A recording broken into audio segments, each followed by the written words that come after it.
Welcome to Andy Staples on 3. Our long national nightmare is almost over. 28 hours from now, there will be real football. Real football played, not in the United States of America, but in Dublin, Florida State, Georgia Tech, week 0. We're so close we can taste it, everybody. But before actual football gets played, we still have some nonsense from the offseason to take care of. And we got just getting an extra dose of the nonsense in the offseason right before the real football. And I kind of appreciate that. This offseason was a very newsy one. It was very, just there was always something going on. And I appreciate that we can't give way to the actual season without some more grabassery in the offseason. We will start with an accusation of theft. Yes, theft. Miami of Ohio coach Chuck Martin was doing his coach's show on the official website for Miami of Ohio. And I think the idea was a nice little segment about the competition to become the Redhawks' new starting kicker. At least that's what the host was hoping for. That's not what happened, though. Take it away, Chuck. All right, special teams, lost your kicker. Carter McLaughlin. He's at. We didn't lose him. He's at Alabama. We know yeah, exactly. I understand. We know exactly that. where he's at. Like you media people, it's all pretend. Like no, Alabama stole our kicker. Yes, they illegally recruited our kicker and stole him from us. And like that's a fact. But that's but we act like it's not. We live in this la world. Like hey, let's not talk. I don't know why everybody knows what's going on. So yeah, Alabama stole our kicker. A couple other schools tried to steal it, but then okay, what's the question? The kicker in question is Graham Nicholson. He was the Lou the Toe Groza Award winner last year for the best kicker in college football. First team All-American, which makes sense why everybody would want him. He entered the transfer portal in December, did not leave Miami, got interest from multiple schools, as Chuck Martin pointed out, but did not leave, and then entered it again in April and went to Alabama, where he is a preseason All-American for the Crimson Tide.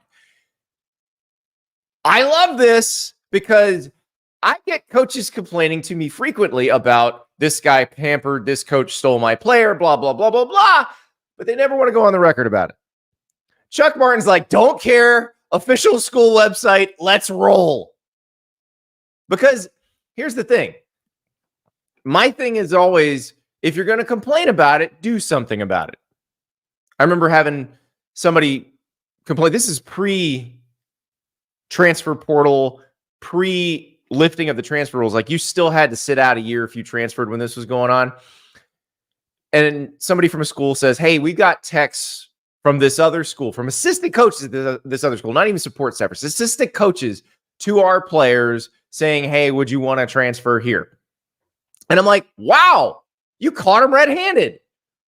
You're going to take that to the NCAA, right? And it's like, well, it's sort of, my friend Max Olson from ESPN always says this.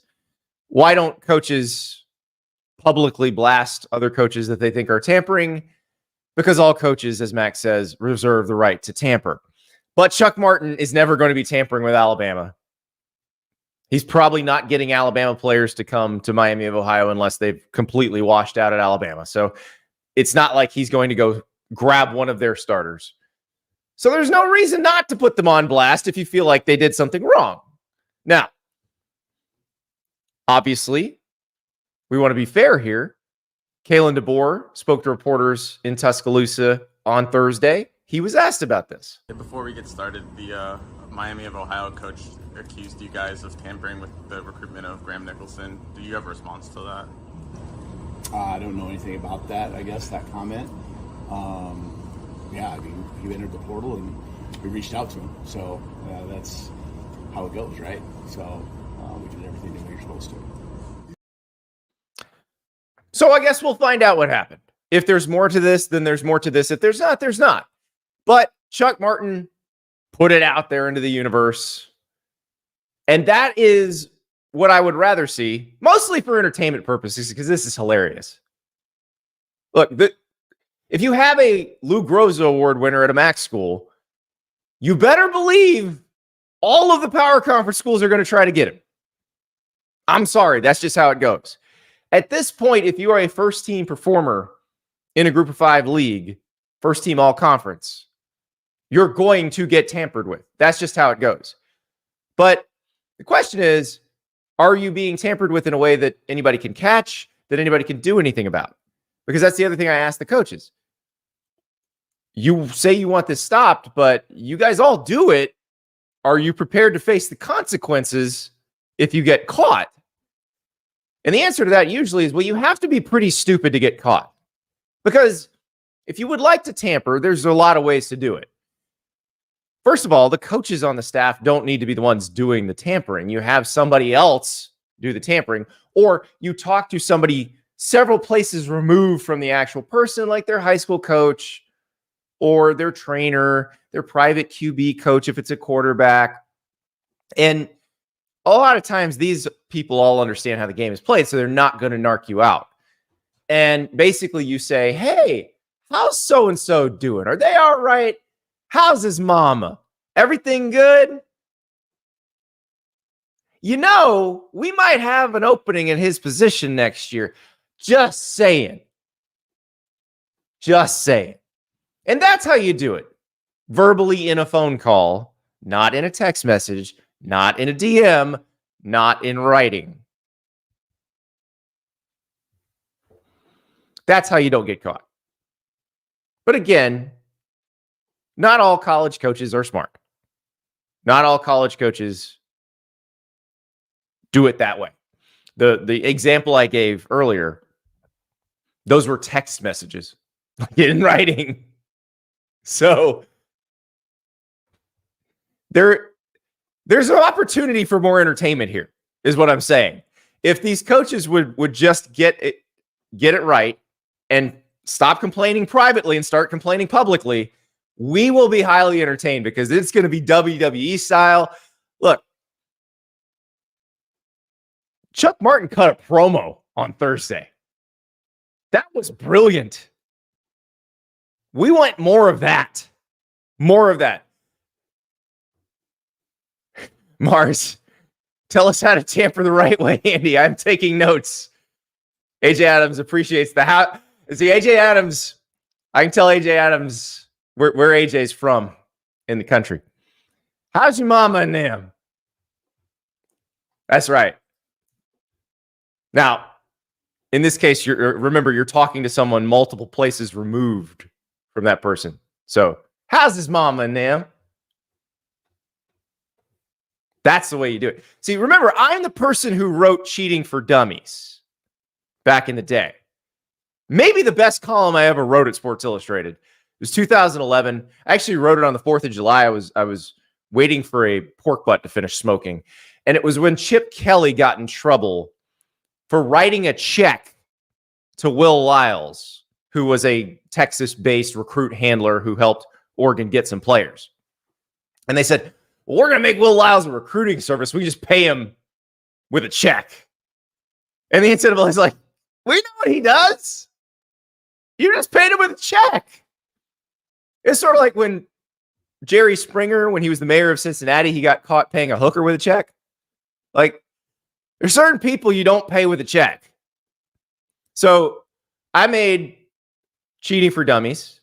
It was a 7-rule list of things you should do if you want to cheat. 3 of the rules were always pay cash. Rules 1, 4, and 7 were always pay cash. One of the rules was always use a burner. One of the rules was nothing in writing. So, again, if you want to tamper the nothing in writing part of that rule, you're probably going to be okay. But if you're not careful, you might get caught. And if you get caught, things happen. Which brings us to Iowa. Kirk Ferentz is suspended for the Illinois State game. John Budmeyer, their receivers coach, also suspended for the Illinois State game. This is regarding the recruitment of Cade McNamara, the quarterback who transferred from Michigan before last season. And apparently, there was illegal contact. We will let Kirk Ferentz explain what happened. And based on those discussions, the communication has been determined to be a potential level 2 NCAA violation. So therefore, I've made the decision in conjunction with the athletic director to recommend a self-imposed 1-game suspension and also including a loss of 1 week off-campus recruiting. I will not be coaching in the season opening game next week against Illinois State, nor will John Budmeyer, receiver coach John Budmeyer. So we'll both serve that suspension. I shared this information with our staff and players this morning and the families of our players this afternoon. I think it's important that I be here today to visit with you. That was the plan. And also wanted the fans to hear this from me as well. Andrew in the chat says, if you want to cheat, you got to do it properly and take the kid out for a burger. At breakfast, Andrew. A burger at breakfast. Remember, that's the key. That was the key piece of evidence in the Michigan case. But that's Kirk Ferentz talking about what happened and deemed an illegal contact, impermissible contact, not illegal. Let's remember there's no state statute against this, but it is an impermissible contact. Stephen Wilson says Iowa has a receivers coach. What does he do? I love that. That joke never gets old. Never gets old. I've seen it multiple times in the last few days. Still funny every time.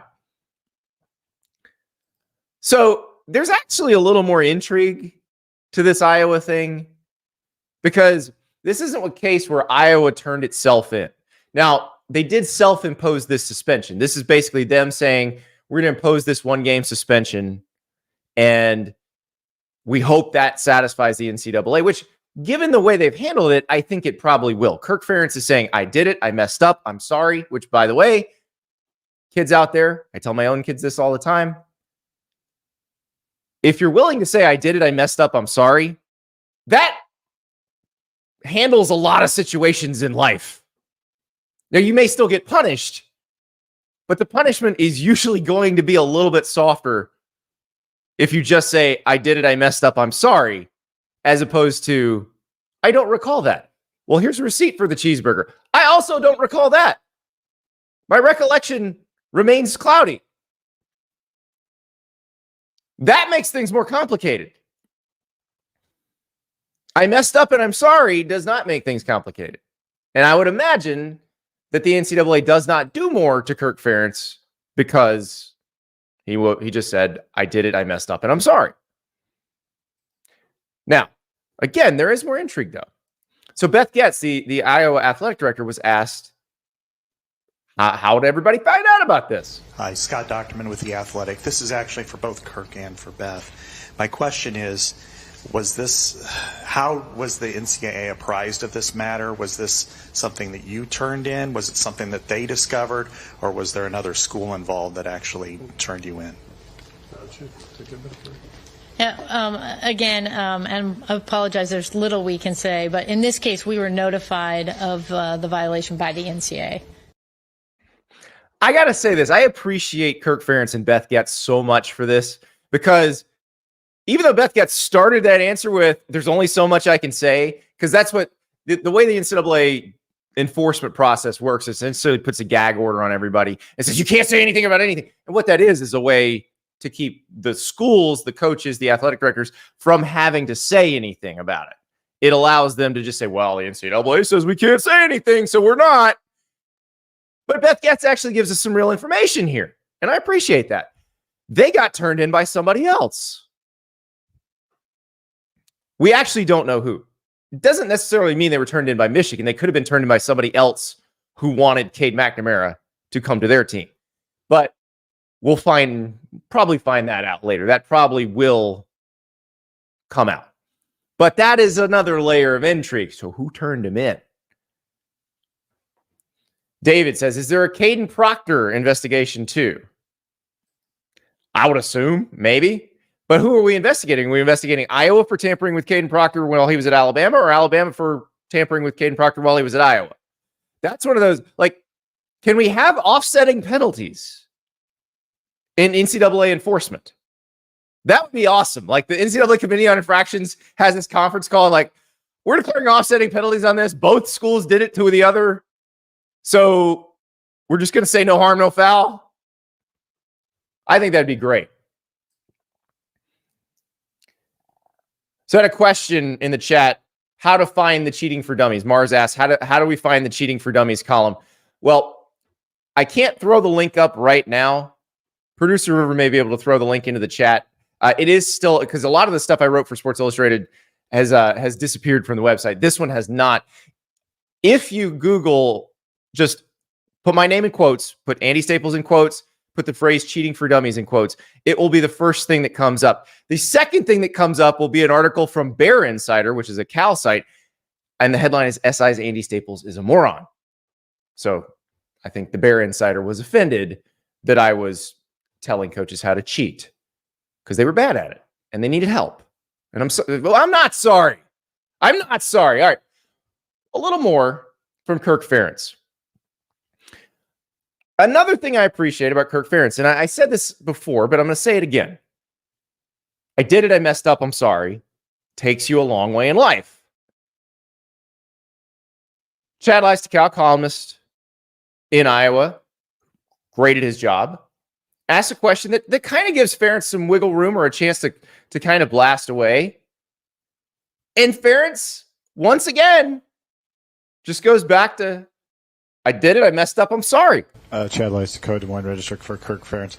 I guess just piecing together just this, I don't know if you want to call it bad luck or what between the gambling, the Caden Proctor situation and this. I mean, I guess how would you kind of summarize just sort of like these things happening to you guys where I think the general consensus is out there in the world, like there's a lot of the same stuff going on, yet Iowa's kind of in the headlines here.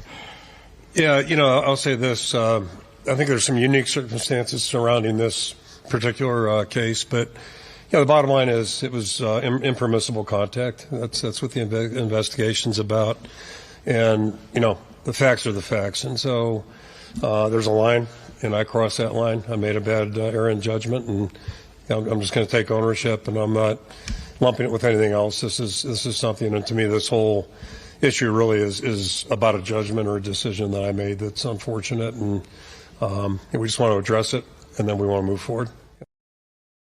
I did it. I messed up. I'm sorry. I did it. I messed up. I'm sorry. Can take you so far. I've had that. Like, we've all, if you're a parent, you've had that conversation with your kids, like where they did something they weren't supposed to do, and they just keep making excuses about it. And you're like, stop. Just say you did it and you're sorry, and we can end this whole thing. And I've said to my kids on multiple occasions, like, if you keep making excuses, I'm going to make this worse for you. Because that's what, when it's their boss coming to them, I just want them to say, I did it, I messed up, I'm sorry. Because again, that's going to help them. Kirk Ferentz, teaching life lessons. Punting is winning. I did it, I messed up, I'm sorry. One more thing, though, from this Kirk Ferentz press conference. He basically announced the starting quarterback. Remember, that's been a question mark. There was a public scrimmage last week, and we were wondering, like, is Cade McNamara going to be the guy? Because Brendan Sullivan, who would have been the starting quarterback at Northwestern, transferred in to Iowa in the spring portal window. I was like, okay, are we sure? Well, now we know. Here's Kirk Ferentz. I think I've commented about, Cade's lack of playing time behind a full offense, playing with 11 guys on the field. And then you think about Brendan coming in here, starting new in June, so a lot to learn. And I guess so there's been some back and forth, some ups and downs, those types of things. But both guys this week have just looked more comfortable, and they've done a lot of good things. And today's Thursday. Cade's done a really nice job. I think he's had a really good week, and I think Brendan's done the same thing. So coincidentally, ironically, however you want to look at it, I was looking at peeked at some tape from a year ago, summer, don't ask me why, last week, and it was right after Cade injured his quad in the preseason workout out there. And it was a pretty limited room at that point. So, I mean, the big takeaway is we're much healthier at that position. In terms of game experience, depth, those types of things. And Marco's doing a good job, too. So just like what I see with the quarterback room, how it's shaping up right now. And, if we were playing tomorrow, Cade would be one. Brandon would be 2, Marco would be 3. There it is. There you have it. AJ in the chat. Sullivan's going to take that job in week 3.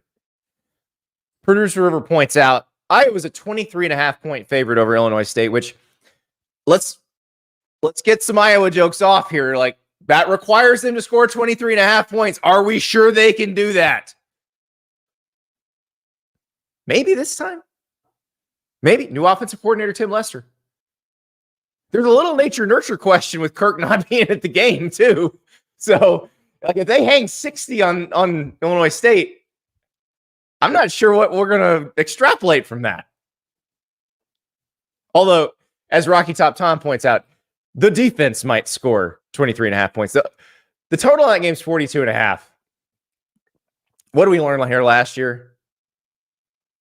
What did we learn here last year? Take the Iowa under. Willie Thomas. Iowa could definitely score 0.5 point. They might be the only school that could figure out how to do that.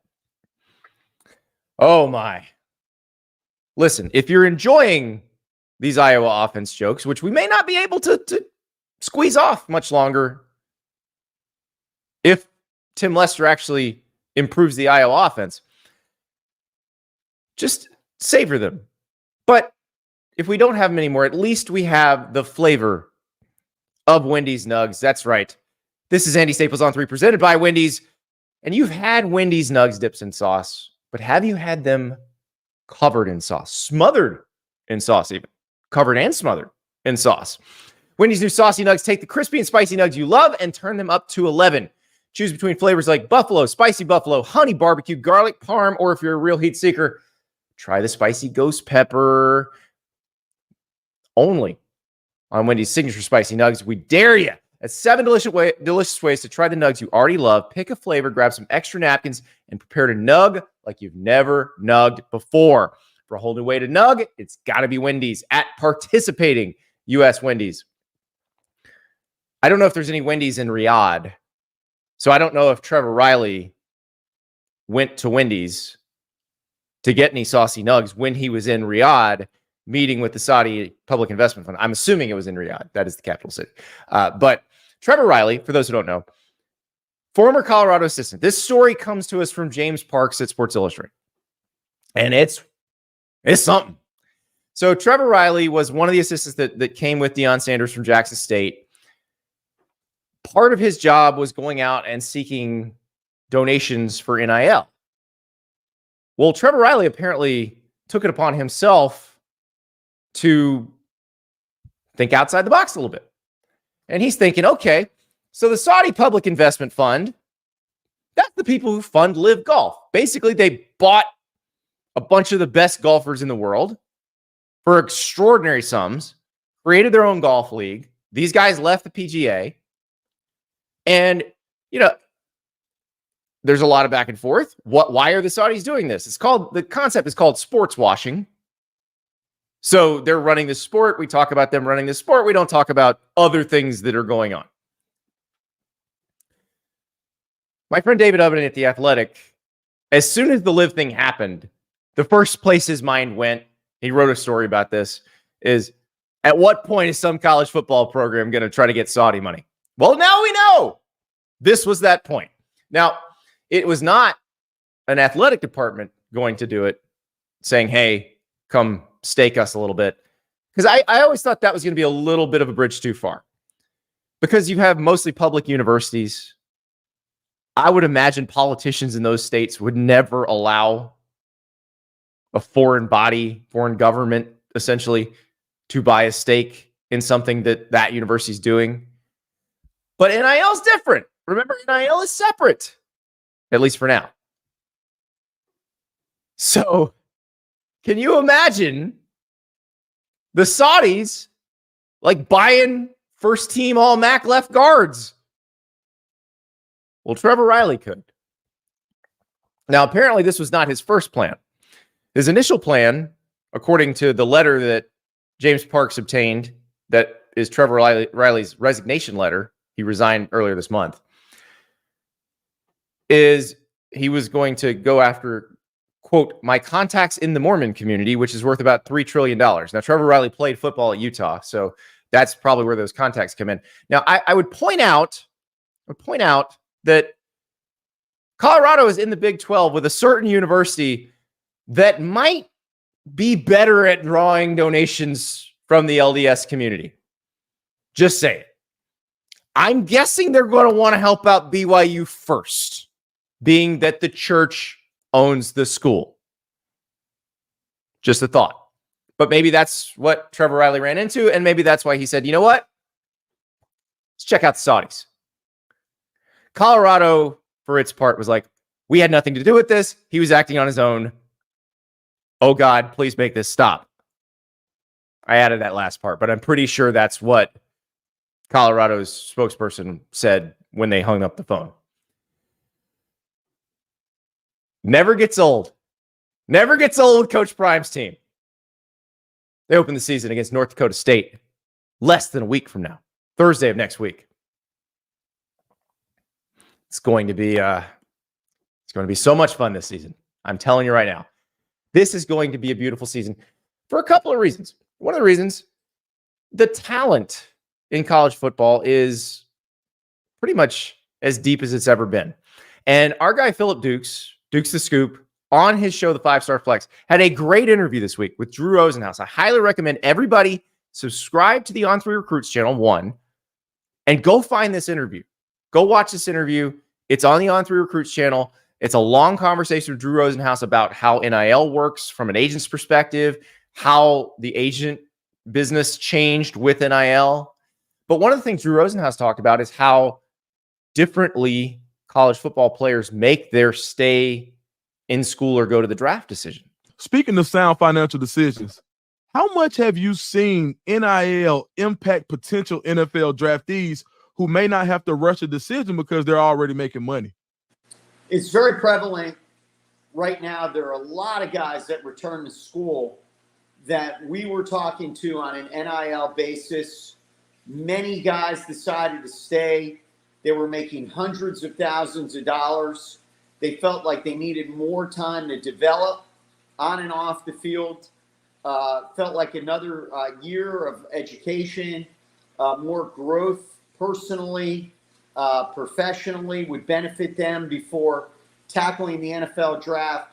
One of the great residuals of NIL is we're seeing fewer players enter the draft as underclassmen and more players fully taking advantage of the college experience, developing from a maturity standpoint, both in terms of on the field and off the field. I think it's tremendous. We're seeing fewer players come out early that go late or go undrafted. Really what we hope is we get into a system where the players who come out early are drafted in the first 3 rounds, and everyone else does well enough in NIL to stay in school and build their career and hopefully become a higher draft pick the following season, or at least set themselves up to have more success in the NFL. So that is Drew Rosenhaus, and that is a very good point. And that feeds into our next guest. Jim Nagy is the executive director of the Senior Bowl. He has a very tough job, and his scouting staff has a very tough job this year because that sentiment that Drew Rosenhaus just expressed, plus that COVID year in 2020 that changed eligibility for a lot of guys, has made this the deepest talent pool in the history of college football. So for NFL scouts, they've got to parse through this. But the Senior Bowl put out its watch list with over 800 players on it, which is an all-time record. We're probably not going to see one this long again. But what makes this so fascinating, this is a document you're going to see, a list you're going to see a few more times as we go through this early season, because I'm curious to see what correlation there is between how many basically NFL players. So these are players who can be in it. These are draft eligible, so no freshmen or sophomores here, but players who can be in an NFL camp next year, according to the Senior Bowl scouts, that they're either going to be drafted, they're going to make rosters, or they're at least going to be in a camp. And, it's very interesting how many each school has. Last year, Michigan had an overwhelming number. This year, Ole Miss has the most with 21. Georgia, as you'd expect, has 20, but Texas A&M also has 20. So, fascinating look at who's got the most potential NFL players. Let's talk about that with our friend Jim Nagy from the Senior Bowl. We welcome Jim Nagy, the executive director of the Reese's Senior Bowl. And Jim has put out my favorite piece of content this week, the Senior Bowl watch list. Jim, as usual, I've turned it into a research document. I sent this to you earlier, broke down how many players on each college team are on your watch list, and then ranked those as you predicted at SEC Media Days. Ole Miss top in the list at 21. But how did you decide who goes on this list and where the cut line is? Yeah, it's a great question, Andy. Like, there's what's the number? 859 players on the list this year. That's honestly a little bigger than we'd like it to be. It's quite a bit bigger than we normally have. I want this thing to be a little more selective, but it just goes back to a grade level on our grading scale. And again, to me, if they have a realistic chance to play in the Senior Bowl, that means they have a realistic chance to get drafted. So what we don't want to do is put a bunch of guys on the list that, create some false hope, right? That they're going to get drafted. Like, I'm sensitive to that. Being a former NFL scout, I've seen some guys be really disappointed on draft weekend. So we're never trying to do that. Ideally this number in the past has been in the 400s, 500 maybe, but we're dealing with a much bigger number this year. This is the last year of the extra COVID year that these guys can use. So a huge number of 5th and 6th year seniors in this year's draft class. It's a huge class. And then we added juniors. So there's 81 juniors, which has never been a thing in the past. The NFL kind of changed that up on us last year, which is an awesome thing. But they did it after the watch list came out last year, so they weren't on it. And then we gave the specialists some love this year. We haven't had kickers and punters and snappers, so they're on there too. So it's a big list. But again, I would, for the people out there that follow the draft, just think like free agent level and above. We think these guys are all like camp level players or better. So that's kind of where the cutoff line was on our grading scale. So because of that COVID year, and because of NIL, where you have some guys staying in college because financially it might be beneficial to them to do that. Yeah. But is this the deepest group of draft eligible players you've seen in a while? It has to be because of that. We kind of peaked in 2019, digging back into some numbers. On the junior thing, we peaked. It was in the 140s. I want to say guys that came out early. And again, a lot of those guys, and sometimes knowingly, weren't making great football decisions for themselves, but they had a family circumstance they had to help take care of or whatnot, and so they might know they were going to be a late round pick or even a free agent, but you know what? I got to take my shot. I got to make some money. I got to help, mom and dad out or whoever's raising me. But now with NIL, that's not the case. Now these guys can be much smarter with their football decisions. So yeah, you're seeing a lot more guys stay in. So the junior number last year was 59 guys. And that's why we could have went crazy with the junior number on the watch list. But again, we didn't want to do that. These relationships that we have, and like, similar to you have, Andy, you've got great relationships at the college level with these coaches. Like, you don't want to jeopardize that. So like, we didn't want to just throw a bunch of good juniors on the list. Like, we wanted to have the guys that, if I called a head coach, he'd be like, yes, if the guy has a good year, like we probably think he's going to leave. It was one of those deals. So that's why that number was only 81. That could have even been a bigger number. So that's kind of where we landed on this whole thing.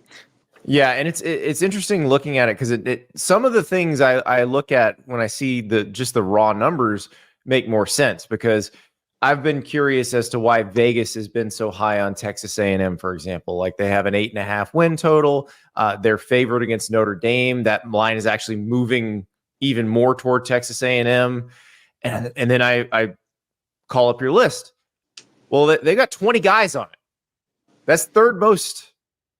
Second, tied with Georgia for second most. So it's more than Alabama has. I mean, that's wild. But I've started to kind of reevaluate, because I used to evaluate talent in programs by, okay, what did you bring in out of high school? How highly ranked were they? Now I'm looking at it more of how many NFL players are on your roster. And especially in the transfer portal era, because you may bring in somebody who either you're going to develop into an NFL player or is already kind of at that level and just wants to play at a higher level for their last year in college. It does seem like this is a pretty good way to judge potential success. Yeah, I've been asked that, and I just answer it the way you did. I mean, you look at NFL talent on these rosters, that usually equates to who the better teams are. I had a number of people ask me that yesterday. You know, does this mean that Ole Miss and A&M and Georgia, these teams up top, are going to be great teams? And I don't know if they're going to win the national championship, but like last year, Ole Miss had the most amount of players. They won 11 games and, beat Penn State in a New Year's Six Peach Bowl. And Michigan, I think, was the number 2 team, and they won the national championship. So there usually is a correlation between, NFL draft picks and the success of a team. Very rarely do we get to April and a team has, 10 guys drafted and they weren't very good in the fall. So, right. It's not a perfect, yeah. It's not a perfect one because somebody might have good freshmen and sophomores too, but correct. Good old players tend to beat good young players. Correct. And you follow the high school stuff way more closely than I do, but recruiting wasn't really an issue with Jimbo Fisher. I mean, they were bringing in talent. Nope. And the reason I know that, I went there last year during August camp, and one of our former scouts is on the staff there now, and he was kind of walking around the practice field with me, during practice and pointing out, okay, this guy, we love this young guy. We love this young guy. He was a 5-star. He was a 5-star. So that I don't think talent was the issue at A&M. And I think you and I both know, and most fans know, A&M fans, what Mike Elko is going to bring. He's going to bring a lot of discipline. He's going to bring a lot of toughness,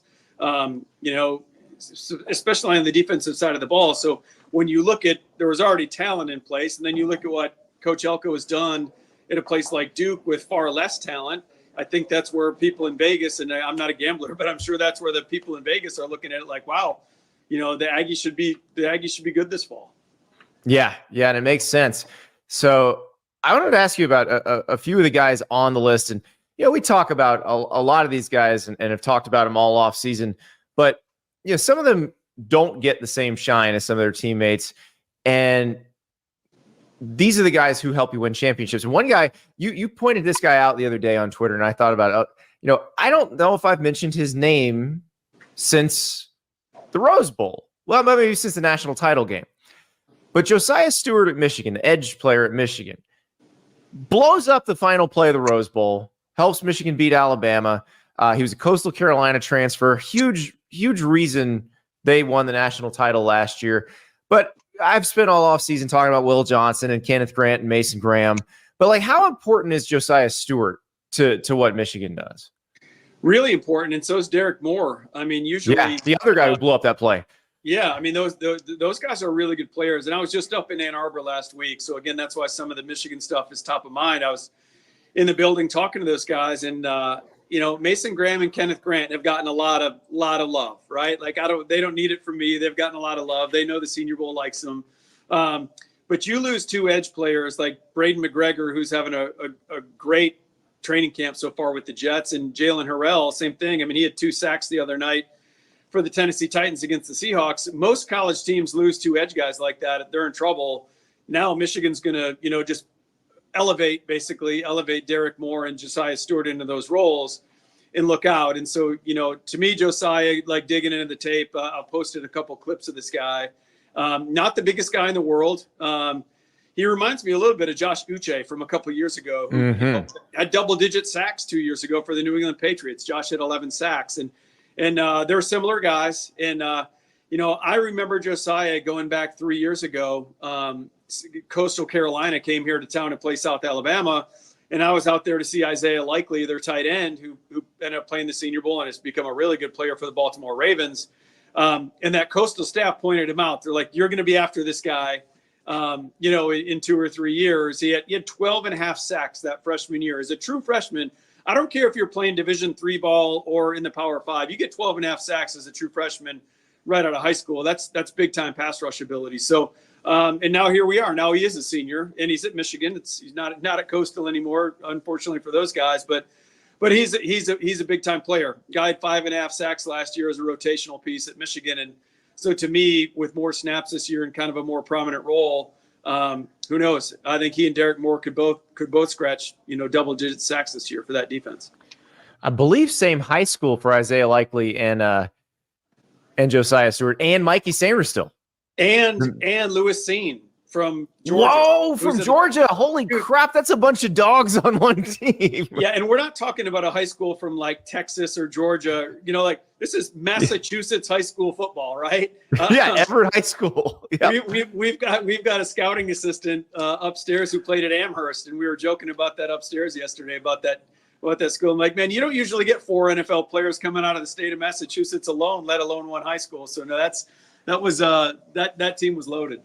Yeah, it is crazy. And the great kind of under the radar story that I had heard after Josiah transferred was it actually almost went the other way between him and his former high school teammate, Mikey Sainristil, because Sainristil, for those who don't remember, was not always a DB at Michigan. He was a receiver at first and actually looked into transferring as a receiver and almost transferred to Coastal and then decided to switch positions at Michigan, and the rest is history. Wow. That is this. And Mikey Sainristil is one of my favorite guys in last year's draft.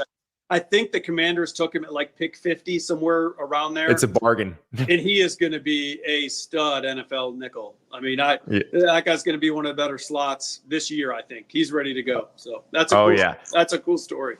Yeah, when I heard that, my jaw just dropped. I was like, can you even imagine if he'd done that? I mean, probably would have been good as a receiver at Coastal, but I don't know.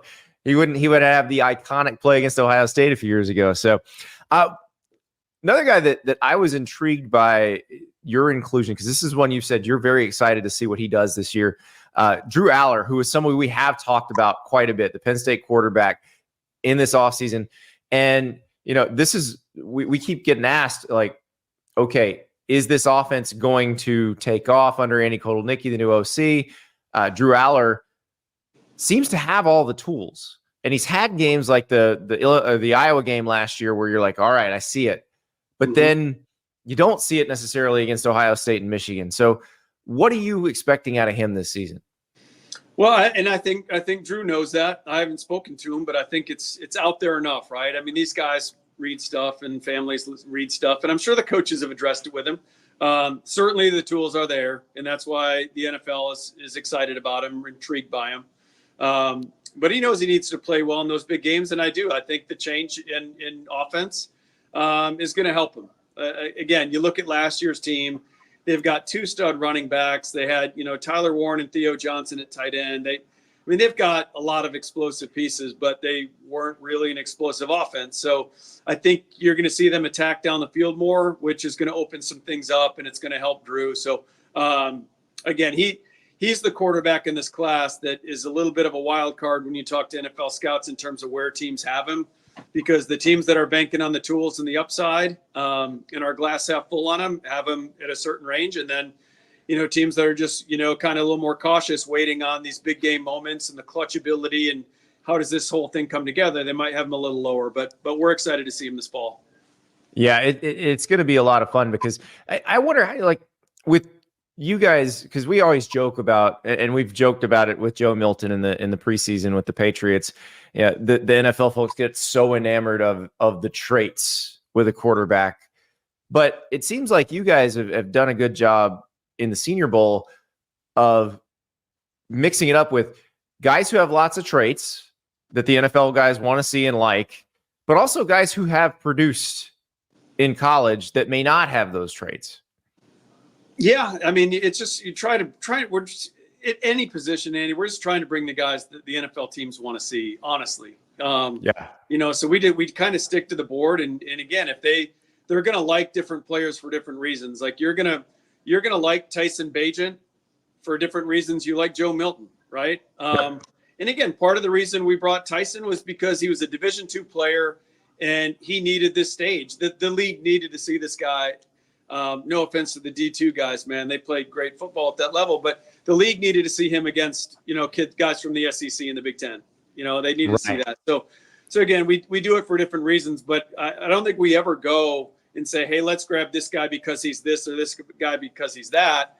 We kind of stick to the board. But again, the board is dictated by, where the league sees these guys too. I mean, Joe Milton was picked in the 6th round by New England for probably different reasons that Devin Leary was picked in the 6th round by Baltimore, right? Like they're completely different guys. If you're buying into each player for completely different reasons. So, well, here's a guy. I'm curious how the league views him, because I think we may see some different ways that he gets used this year at Georgia. Dylan Bell, kind of a Swiss Army knife guy. And, we talk about how do they replace Brock Bowers? How do they replace Ladd McConkey? And they've got, Dominic Lovett. They have Oscar Delp. Obviously, they bring in Ben Urosic from Stanford. But, what can Dylan Bell do in this offense? And then what can he be going forward?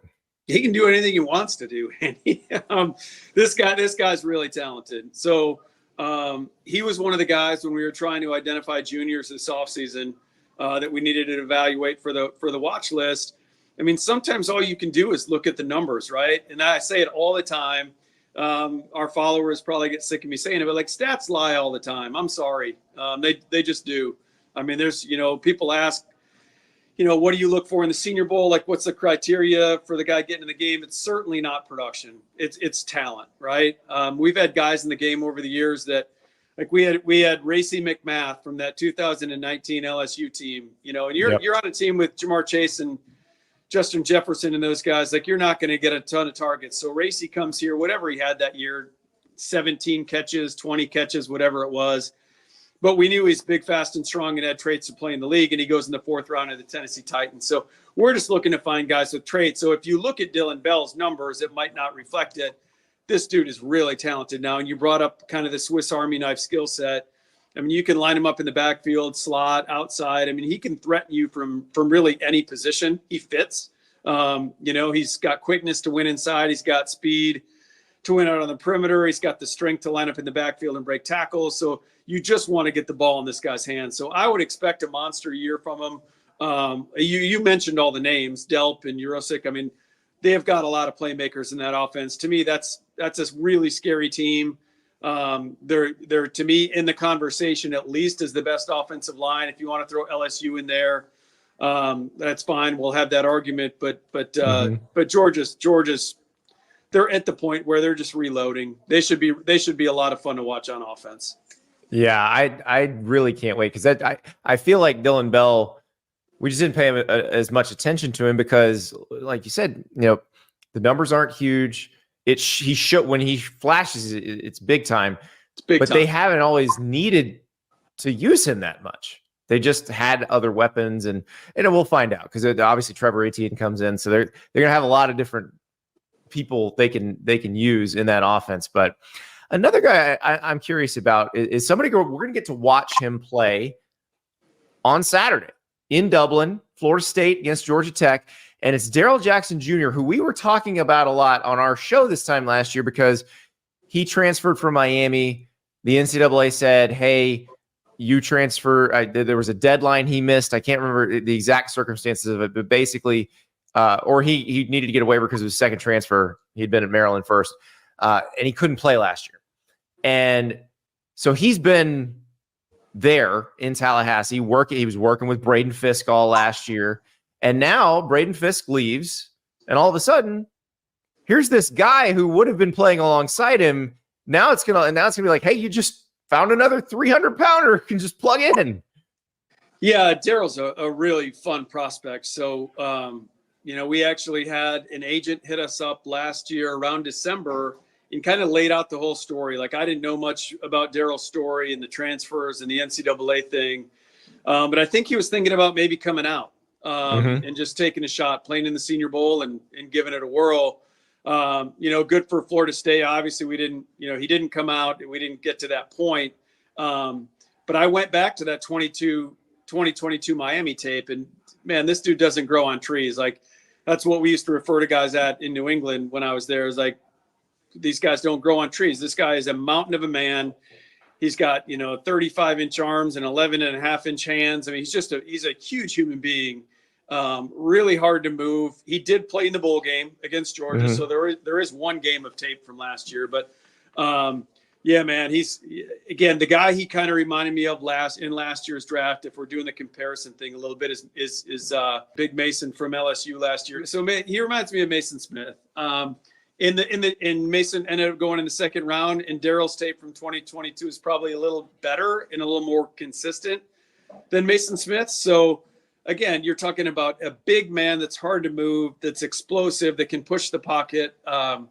So he's going to, and with his high school teammate, Joshua Farmer, next to him, we talked about Michigan reloading up front. I mean, you lose Jared Verse and Braden Fisk, most teams would be in a world of hurt. And throw Fabian Lovett in there. He was a good player too. And now they're bringing in Daryl Jackson. You got Farmer coming back, and then you got, the guys out on the edge. They got two really good edge players. Patrick Payton and Marvin Jones Jr. Yeah. Yes. So, I mean, these guys aren't going to be as deep. Like, talking to the Florida State staff, they're certainly not going to be as deep. But these guys are going to play more minutes, so they could have monster numbers by the end of the year. Odell Hagen's one of the best D-line developers in college football. So, I mean, Odell, like, there's a lot that's changed in Tallahassee over the years. I've been going into that school for 20 plus years, and the one mainstay has been Odell Hagen. So he'll do a great job with that group. I'm fired up to see them play this weekend. So you talk about, you're right, probably not as deep on the interior as they were last year. One team that is deeper in the interior defensive line than I've seen them in a long, long time is Tennessee. And we talk about James Pierce on the edge because he's obviously the headliner, potential top 10 pick. But Omar Norman-Lott inside, how good can he be? Well, sometimes the cool part of when I post stuff on social media is the responses I get from either like former Senior Bowl players, NFL scouts, or their coaches. And I won't name which coach, but a couple of the guys on the Tennessee staff, after I posted something about Norman-Lott, hit me up immediately and were like, "Yep, you're on the right guy." Really athletic, really athletic. He is a 3 technique. That's what he is. Like, this dude is your classic upfield, get off the ball, win early 3 technique, super disruptive. The clip I showed from last year against Virginia was him chasing backside down the line of scrimmage, making a play, laying out, making a play, looking super athletic. So, yes, Pierce is getting all the headlines he should. Really cool prospect on the edge. But Norman-Lott is a guy you just haven't seen a lot about, heard a lot about. Like, he wasn't on any of the all-SEC teams. I think by the end of the year, he will be on the postseason all-SEC teams after we played some games. Yeah, that one I'm really interested in. And obviously they've got Elijah Simmons. I love watching him sing. We'll see if he can play that way. But they are pretty deep on that D line at Tennessee. One more I wanted to ask you about. Now I'm staying in the trenches, and because we've had this guy's quarterback on the show recently. We've had his star running back on the show recently. But Ariante Ursery is probably the biggest draft prospect at Minnesota. He's an offensive tackle, and I mean, he's getting first round buzz. This is a guy that people love. He's got Max Brosmer coming in from New Hampshire as the QB. Darius Taylor's one of the best young running backs in the country. But what can he do to solidify all this hype he's getting? Again, I think where you get excited with Ursery is his best football's clearly ahead of him. I think he needs to become more consistent technically in a lot of ways, pad level, pass sets. I mean, there's just some things that he can clean up by playing more football. I mean, you go back into his high school stuff, which I did over the summer. Again, I don't think there's a real extensive play history there. So you get really excited what this guy could be in the 2 or 3 year window, which is how NFL scouts great players. So is he the finished product yet? No. Are the physical tools all there? Absolutely. You just don't see guys his size with the initial quickness, the lateral quickness, the ability to cut off on the backside. Those guys are hard. Again, I said the don't grow on trees thing with Daryl Jackson Jr. Yep. Same thing applies here. Yeah, 6'6", 330 and can move is not a common trait. No, and we've had some good gopher linemen in the game the last couple of years. We had John Michael Schmitz a couple of years ago, big old Dan Falele the year before that. So they have put out. So they do a great job. The PJ and his staff do a great job coaching these guys up, developing those players. So I do expect a big jump. I think as much as we liked last year's 23 tape, I can't wait to see 24 stuff. Daniel Falele, you just mentioned, by the way, another don't grow on trees, guys, because if he's 6'9", 400, the tree's going to fall over if he's growing on it. He and DeJuan Jones from Ohio State have tipped the scales the last couple of years as the biggest Senior Bowlers on record. So yes, those were the two very large human beings. Yeah. I don't know that you're going to get I think the O-linemen are going smaller these days. Not those two guys. Look at what Kalen DeBoer is doing in Alabama. They're shrinking them down compared to what they were. So you may not have the 400-pounders unless it's a D lineman. And there's a couple out there. Our guy at Florida. Desmond Watson at Florida. Yeah, your Florida Gator's a big boy there. That's right. Well, Jim, I appreciate it. This is so much fun. I cannot wait to go through the season with you and shine a spotlight on some of these guys, because that again, like, this is becoming, or this watch list is going to become a research document. I'm telling you right now. Every year when it comes out, I'm going to start ranking making that list rank. I want to see how it correlates, because you nailed it last preseason. You were like, listen, Michigan has the most NFL talent on its roster right now. They are going to be really good. You will see. It was very prescient. Well, and it's going to be fun, man. Look, college football's here. I mean, you and I, we love this stuff. So it's going to be a really fun fall. I look forward to digging in with you, man. But these next couple of weeks are going to be really busy. We're going to have scouts everywhere. We've got 11 more guys on the staff this year. They're cranked up and ready to go. So look forward to staying connected all fall, man. It's going to be a fun season. All right, time to hit the road. Jim, thank you so much. All right, Andy. See you, man. Thank you to the great Jim Nagy. That list is very interesting that I've made from the Senior Bowl watch list, with just how many players from each team are on the list, where they rank nationally. Now, SEC teams, top 5 schools: Ole Miss, Georgia, Texas A&M, Alabama, LSU. Ohio State tied with LSU at 18, so they're tied for number 5. But the SEC is a lot of the top 15. I mean, I'll give you an example. South Carolina with 14 is tied with Michigan at 14. Kentucky's got 14. Auburn's got 14. Florida State tops in the ACC with 16. Notre Dame has 16. The Big 12 is pretty interesting on this list. So who would you think in the Big 12 would have the most Senior Bowl watch list guys? So these are draft eligible guys, those third year or older guys that scouts think could make a training camp roster, essentially, or much better, obviously. Utah leads the Big 12 with 13, which probably isn't a huge surprise. Utah won 2 Pac-12 titles in the past 3 seasons.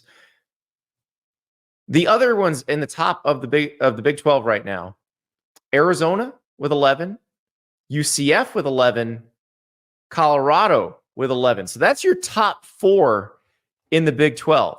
Does that change how you feel about the Big 12? Like, again, it's not scientific. Like I have said, I think K-State's going to win the Big 12. Kansas State is down on this list. Like, Kansas is at 10. K-State, you got to go a ways down before you get to K-State. There are 6 players on the watch list. That's tied for number 46 in the country. But Avery Johnson's a sophomore. He doesn't count toward this thing. If he's awesome, then he elevates everybody. But it might be a safer bet, looking at this, to go with Utah, because they are old, because they do have a bunch of players that could go to the NFL right now. It's a new way to look at this. It's a different way of thinking about it. We used to always kind of think about just the input part of it, not the output part of it. I think the transfer portal / NIL era has changed how we look at that. So this is a list that I probably will end up referring to quite a bit this year, because I just think it's kind of instructional. Now, we'll see if it actually correlates to anything. And it's hard to compare year to year, because, as Jim said, the number of guys on the watch list has increased because of the COVID year, because of NIL. So it's not exactly an apples to apples comparison this year to last year to the year before that. But I'm curious to see how accurate this is, because again, the Texas A&M thing, they've got 20 guys on the Senior Bowl watch list. It makes the Vegas thing, the win total, the being favored against Notre Dame, it makes that make a lot more sense. But we'll see. Guys, we made it. We did it. There is real football this weekend. Florida State and Georgia Tech from Dublin, plus the rest of the Week 0 action. That's right, SMU, Nevada in Reno. Come on. We did it, everybody. We made it. I will join you, and you should join me, as the clock hits 0 in Dublin. We'll break down Florida State and Georgia Tech, because by God, we got real football, and we're going to talk about it. So I can see you here again on Monday for a pick show. But come to the On3 Sports YouTube channel. Subscribe to the On3 Sports YouTube channel so that you get a push notification when I'm going live. We're going live after Florida State, Georgia Tech, regardless of the result, because it's actual football, and it's here. We did it, everybody. Talk to you soon.